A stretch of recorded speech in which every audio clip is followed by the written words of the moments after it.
This is the news on PBCJ. I am Simone Absalom. All patients in the main building at Cornwall Regional Hospital will be moved by the end of this week. Health Minister Dr. Christopher Tufton, who made the announcement on Tuesday, said this is part of efforts to address growing concerns about worsening air quality at the hospital. Several junior doctors at the hospital called in sick Tuesday morning as a sign of protest. Dr. Tufton on Tuesday afternoon outlined plans to address the situation at Cornwall Regional, noting that the main building, which is the main concern of the medical doctors, will be empty while necessary repairs are done. Opposition spokesman on health, Dr. Dayton Campbell, agrees with the calls by doctors and nurses at Cornwall Regional for the closure of the hospital while repairs are in progress. He says while Cornwall Regional is extremely important to Western Jamaica, the facility needs to be closed so that speedy repairs can take place. He suggested that the government bolster services at other facilities to manage the caseload from Cornwall Regional.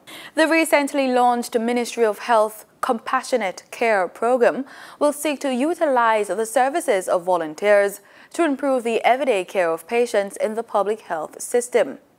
The Compassionate Care program is geared towards enhancing psychological wellness of patients within the public health system as a means of promoting speedy recovery. Health Minister Dr. Christopher Tufton says an important component of the program is involving volunteers in a structured way to assist under supervision with non-medical patient care, like reading to the patient or combing their hair. He says integrating volunteerism in the health system will provide patients with added attention while allowing healthcare workers to be more focused on their core functions and preventing them from experiencing burnout. Managing Director of the Jamaica Urban Transit Company, JUTC, Paul Abrams, is concerned that there was a lack of consultation with the state-run bus company about another round of traffic changes implemented by the National Works Agency, the NWA, along Mandela Highway yesterday. Abrams said while the improvement work is necessary, it appears no provision has been made for the pickup and set down of passengers, which is a significant risk to commuters in and around the ferry community. According to the NWA, eastbound traffic from Spanish Town to Kingston has been diverted onto the new section of the roadway between the Highway 2000 East-West off-ramp and Tom Kringle Drive. Meanwhile, traffic heading from Kingston was also diverted onto the new section of the roadway. However, motorists wishing to access business in the ferry area, such as the Hydel Group of Schools, the police station, and the ferry community, must turn at Tom Kringle Drive. The Vale Royal Talks, a mechanism that was initiated over a decade ago for the two main political parties to have bipartisan dialogue on critical national issues, will take place at the UWI regional headquarters today. The Office of the Prime Minister informed that the Jamaica Labour Party's team will be led by Prime Minister Andrew Holness and will include General Secretary Horace Chang, Chairman Robert Montague, Minister of Justice Delroy Chuck, and Minister of Industry, Commerce, Agriculture and Fisheries Audley Shaw.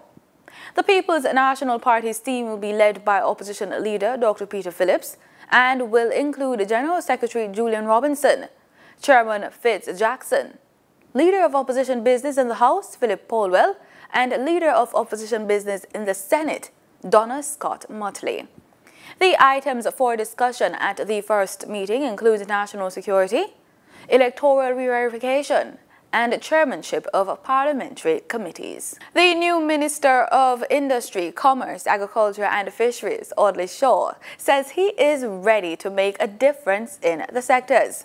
Speaking at the St. Mary Agricultural Show at Gray's Inn Sports Complex in Anoto Bay yesterday, Shaw said he is very comfortable with the new portfolios he has been given to manage. He says he is also pleased with the agencies Prime Minister Andrew Holness has given him to lead, such as the Jamaica Promotions Corporation, JAMPRO, the National Irrigation Commission Limited, the National Export-Import Bank of Jamaica, Exim Bank, and also the agri-parks. Shaw said agriculture is something he has always been passionate about since he was a teenager. In regional news, Barbados will begin exploration for potential offshore petroleum resources next year. That's according to the country's Minister with responsibility for energy, Darcy Boyce. Boyce, speaking at a regional symposium on strengthening CARICOM energy collaboration in Trinidad and Tobago last week, said that Barbados had successfully negotiated exploration licenses for 2 blocks with the Australian-based BHP Billiton and had awarded another block to the Spanish-based Repsol. He said in consideration of the industry's renewed interest in offshore deep water exploration, particularly within the Caribbean region, it was Barbados' intention to restart its licensing efforts within the next year. He gave the assurance that as a tourist-oriented country, great care was being taken in pursuit of this initiative in order to ensure the preservation and protection of the coastal and marine environment.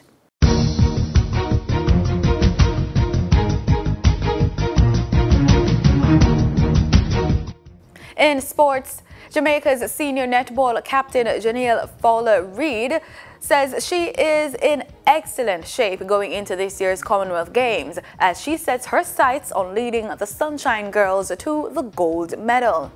The Sunshine Girls are scheduled to take on Fiji in their opening match of the competition at 10:02 tonight, Jamaica time.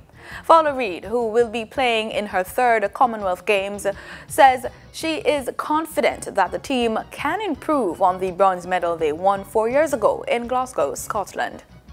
And that's the news. Do stay with us. The weather report is next.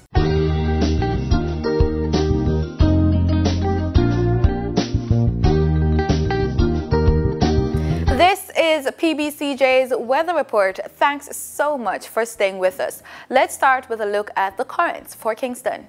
In Kingston right now, we're seeing a temperature just about 27 degrees Celsius. We're also seeing a forecast of some cloudy conditions, but it should be predominantly sunny throughout the day. Humidity is set at 79%. Let's take a look at what's happening over there in Montego Bay, St. James. Right now, we're seeing sunny skies in the western end of the island with an average temperature at just about 28 degrees Celsius, but it's pretty warm out. It feels like 31 degrees though. Wind speed is northeast at 22 kilometers per hour. Let's take a look at what's happening across the island. In other parishes, we're seeing temperatures between 28 and 29 degrees Celsius. We're seeing cloudy conditions for the northern end of the island, and we could get some rainfall over there in Black River, St. Elizabeth, and over there in Negril. In our forecast for tomorrow, we're seeing temperatures between 27 and 30 degrees Celsius. We're also seeing sunny skies across the island. In our regional forecast, we're looking at what could be happening today across the Caribbean. Temperatures between 27 and 32 degrees Celsius. Cloudy conditions for several areas across the Caribbean. Sunny skies forecast for Nassau, but rainfall forecast for Havana, Cuba. Let's take a look at our forecast for tomorrow across the region. Temperatures between 27 and 31 degrees is forecast for tomorrow. For those of you who are traveling across the Caribbean, expect showers in the eastern end of the Caribbean, but a predominantly sunny sky over there in the western end. And in our travel planner, we're looking at the United States. We're seeing sunshine for New York and Atlanta, cloudy skies, but sunny skies in certain areas for Miami and Los Angeles. Minimum temperature -2 degrees. At a high 27 degrees Celsius for some areas. We're seeing a maximum 31 degrees Celsius forecast for Los Angeles. And that's it for the weather report. Thanks so much for once again making it PBCJ. Remember, we are the People's Station.